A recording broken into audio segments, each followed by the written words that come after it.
Welcome to Samba Samba. Enjoy the video. You begin by locking down repeatable hardware choices so every frame matches. Mount your camera on a tripod, level the turntable, and pick a focal length that minimizes distortion. Once set, dial exposure and white balance manually so nothing shifts mid-shoot. Next, set the turntable to fixed increments, for example 24 or 36 steps, and choose continuous or interval capture mode. Finally, test a quick sweep to confirm focus and lighting consistency before committing to a full pass. Once your first pass proves stable, you move into methodical capture. Use tethered capture or a remote trigger so you never touch the camera.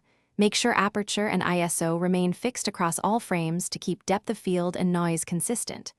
Rotate the turntable one preset step at a time and allow any motion to stop fully before each shot.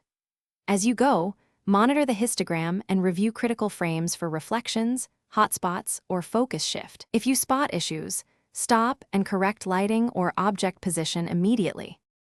You complete the workflow by batch processing frames to ensure uniform exposure, white balance, and cropping. Use masks or alpha extraction to remove the background if needed.